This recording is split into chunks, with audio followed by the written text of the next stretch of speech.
રામ રામ, જય શ્રી કૃષ્ણ, જય માતાજી એન્ડ ગુડ આફ્ટરનૂન મિત્રો.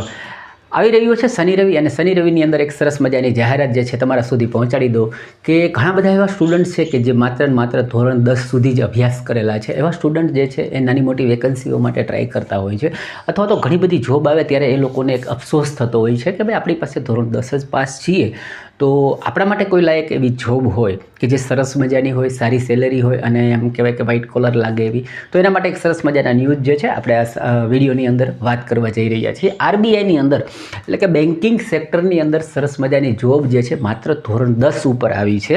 અને સારી વાત એ છે કે એનું વેઇટિંગ બહુ લાંબુ નથી. બસ આવતા મહિનાની અંદર જ તમારે એક્ઝામ આવી જશે, એટલે 1-1.5 મહિનાની અંદર એક્ઝામ આપી અને તમારું જે કાંઈ છે પરીક્ષાનું બહુ લાંબુ બોધરેશન નહીં રહે. ટૂંક સમયની અંદર બધી ભરતી પ્રોસેસ જે છે કમ્પ્લીટ થઈ જશે. તો આવો વાત કરીએ, બરાબર. જરૂરી હશે તો હું અહીંયા બાજુમાં એમનો ફોટોગ્રાફ્સ પણ તમને મૂકી દઈશ, જેથી કરીને એવું કહેવાય કે જાહેરાતની ઓથેન્ટિસિટી જે છે એ જળવાઈ રહે.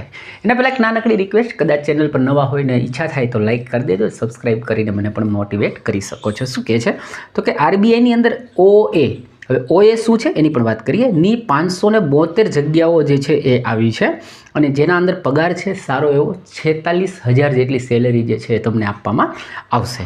તો આ ન્યૂઝ શું છે આખે આપણે વાંચીએ. હવે ભારતીય રિઝર્વ બેંક દ્વારા ઓફિસ એટેન્ડન્ટ, એટલે OAનો મતલબ છે ઓફિસ એટેન્ડન્ટ, એની 572 જગ્યાઓ જે છે એના માટેની ભરતી જાહેર કરવામાં આવી છે, જેમાં અમદાવાદ ઓફિસ માટે સ્પેશિયલ જગ્યાઓ વેકન્ટ કરવામાં આવી છે. અને આ ભરતીમાં ધોરણ 10 પાસ ઉમેદવારો અરજી કરી શકે છે. એટલે સારામાં સારી વાત છે, જેમને તમામ ભથ્થા સાથે માસિક અંદાજે ₹46,030 જેટલો પગાર જે છે આપવામાં આવશે.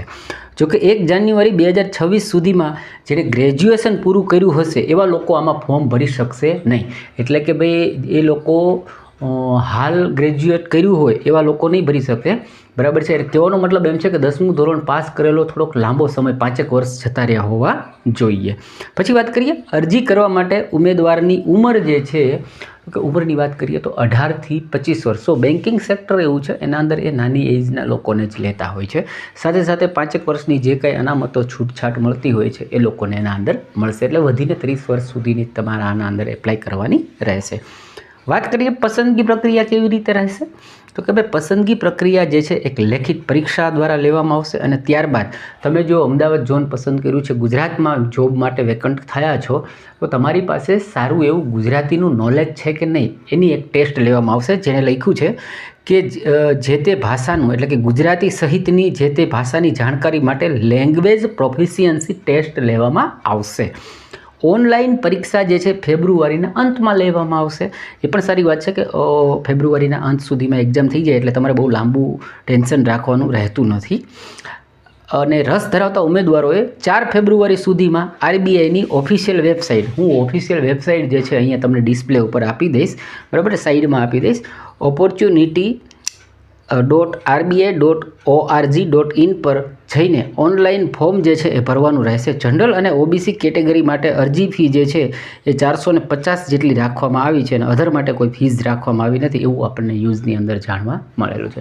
તો સરસ મજાની વેકન્સી છે, ભલે નાનકડો વિડીયો છે પણ કહેવાનો મતલબ એમ છે ધોરણ 10 સુધીના લોકો જે છે અને એના માટે સારી તક છે. અને ઘણી વખત એવું થાય છે જાહેરાત આવે પછી 6 મહિના 8 મહિને વર્ષે એક્ઝામ લેવાય ત્યાં સુધી તમારે ટેન્શન રહે કે આની તૈયારી કરવી આની.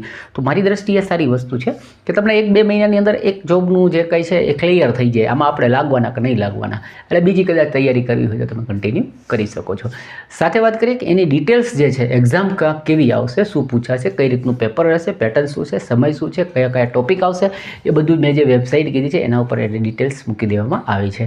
તો આપને જરૂર લાગતું હોય તો ફોર્મ અચૂકથી ભરી દેજો, અથવા તમારા કોઈ સગા વાલા મિત્રો દોસ્ત યાર જે કંઈ હોય કે જેને તમે આ મેસેજ પહોંચાડી શકો છો એમના સુધી વિડીયો શેર કરીને એને પણ અવેર કરી દો, જેથી એ પણ ફોર્મ ભરી શકે. ઓકે, તો મળીએ બીજા વિડીયોમાં. ત્યાં સુધી ખુશ રહો, મસ્ત રહો, વ્યસ્ત રહો અને એકદમ તંદુરસ્ત રહો. આવજો.